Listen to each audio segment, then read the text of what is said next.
السلام علیکم ورحمۃ اللہ وبرکاتہ۔ لسان القرآن مزید آسان سیریز کے اس نئے لیسن میں آپ سب کو خوش آمدید۔ اسم کے 4 اہم پہلو جنس، عدد، وسعت اور اعراب کی پریکٹس کے بعد اب ہم جملہ اسمیہ کی پریکٹس کریں گے۔ سب سے پہلے ہم جملہ اسمیہ ٹاپک کے کی پوائنٹس کو دیکھ لیتے ہیں۔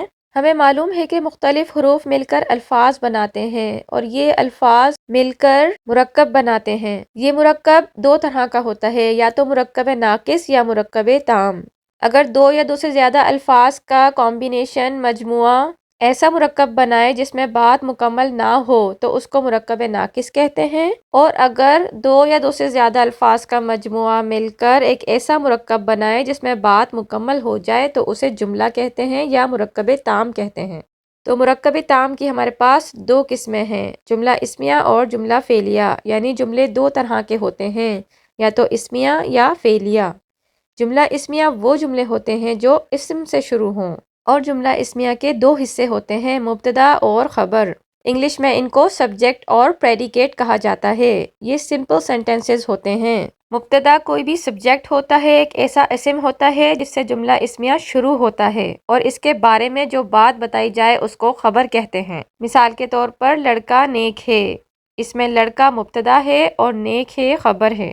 جس طرح انگلش اور اردو گرامر میں اس طرح کے سمپل سینٹنسز بنانے کا طریقہ ہوتا ہے، قواعد ہوتے ہیں، بالکل اسی طرح عربک گرامر میں بھی جملہ اسمیہ بنانے کے کچھ قواعد ہوتے ہیں۔ آپ کو معلوم ہے کہ اسم کو جملے میں استعمال کرنے کے لیے ہمیں اس کی 4 اہم خصوصیات معلوم ہونی چاہیے، یعنی جنس، عدد، وسعت اور اعراب۔ انہی کریکٹرسٹکس کا خیال رکھتے ہوئے ہم جملہ اسمیہ بناتے ہیں۔ عام طور پر مبتدا اور خبر دونوں اسم ہوتے ہیں، لہٰذا ان دونوں اسماء کے جنس، عدد، وسعت اور اعراب کے قواعد ہیں۔ اگر 2 اسماء نے مل کر جملہ اسمیہ بنانا ہے تو ان کے جنس، عدد، وسعت، اعراب ان قواعد کے مطابق ہونے چاہیے، یعنی مبتدا ہمیشہ مرفوع ہوتا ہے اور خبر بھی ہمیشہ مرفوع ہوتی ہے۔ مبتدا اور خبر میں جنس اور عدد کے لحاظ سے مطابقت ہونی چاہیے، یعنی اگر مبتدا واحد ہے تو خبر بھی واحد ہوتی ہے، اور اگر مبتدا مذکر ہے تو خبر بھی مذکر استعمال ہوتی ہے۔ اور وسعت کے لحاظ سے مبتدا عام طور پر معرفہ اور خبر عام طور پر نکرہ ہوتی ہے۔ یہاں کچھ جملہ اسمیہ کی مثالیں دی گئی ہیں جس میں مبتدا اور خبر کی جنس اور عدد میں مطابقت ہے، یعنی اگر مبتدا واحد ہے تو خبر بھی واحد ہے، اور اگر مبتدا مذکر ہے تو خبر بھی مذکر ہے، اگر مبتدا مؤنث ہے تو خبر بھی مؤنث ہے۔ اعراب کے لحاظ سے دونوں مرفوع ہوتے ہیں، اور وسعت کے لحاظ سے مبتدا معرفہ اور خبر کو نکرہ رکھا جاتا ہے۔ عربک گرامر میں ہے کے لیے کوئی لفظ نہیں ہے۔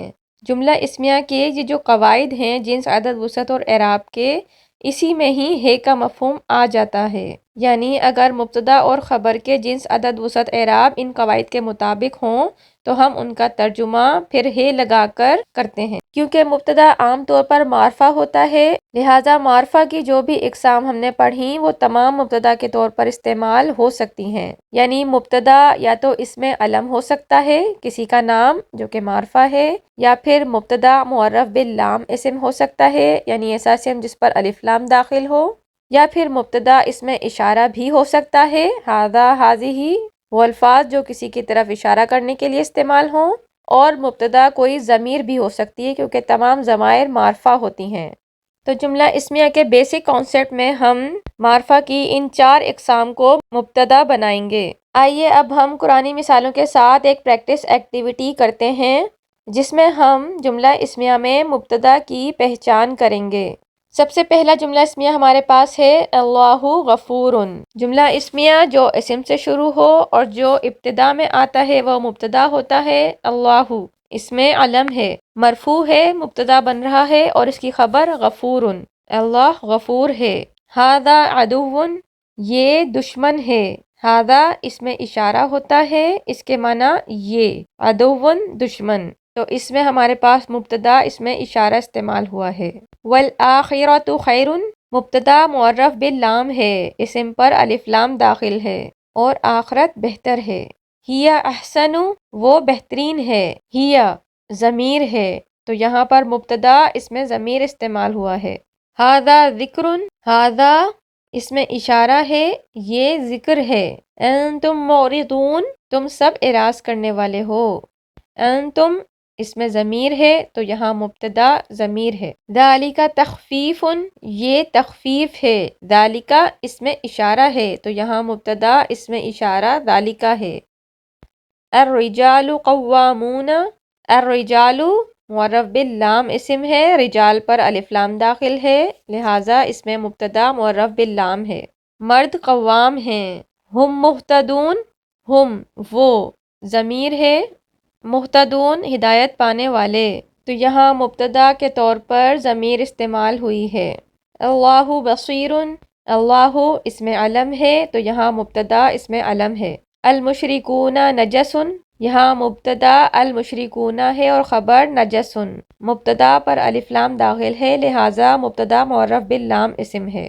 انت مذکر، مبتدا انت ہے اور خبر مذکر، انت ضمیر ہے لہٰذا مبتدا یہاں اس میں ضمیر ہے، تم نصیحت کرنے والے ہو۔ نحن مستہزئون، مبتدا نحن اور خبر مستہزئون، نحن جمع متکلم کی ضمیر ہے ہم تو یہاں مبتدا اس میں ضمیر ہے۔ اللہ قدیر، مبتدا اللہ ہے اور خبر قدیر، اللہ اس میں علم ہے لہٰذا یہاں مبتدا اس میں علم استعمال ہوا ہے۔ اللہ قدرت رکھنے والا ہے۔ ہوا محسن، یہاں مبتدا ہوا ہے اور خبر محسن، ہوا ضمیر ہے لہٰذا مبتدا یہاں اس میں ضمیر ہے، وہ محسن ہے۔ ہؤلاء بناتی، اس میں مبتدا ہؤلاء اور خبر بناتی، ہؤلاء اس میں اشارہ ہے لہٰذا مبتدا یہاں اس میں اشارہ ہے، یہ میری بیٹیاں ہیں۔ الصلح خیر، مبتدا الصلح اور خیر خبر ہے، الصلح پر الف لام داخل ہے لہٰذا یہاں مبتدا معرف باللام اسم ہے، صلح بہتر ہے۔ انا یوسف، مبتدا انا اور خبر یوسف، انا ضمیر ہے لہٰذا مبتدا یہاں اس میں ضمیر ہے، میں یوسف ہوں۔ ھذا حلال، مبتدا ھذا اور خبر حلال، ھذا اس میں اشارہ ہے لہٰذا مبتدا یہاں اس میں اشارہ استعمال ہوا ہے۔ امید ہے آپ کو جملہ اسمیہ میں مبتدا کا استعمال سمجھ آ گیا ہوگا۔ اپنا فیڈ بیک ضرور دیجیے، کوئی سوال ہو تو ضرور پوچھیے۔ جزاکم اللہ خیرا کثیرا۔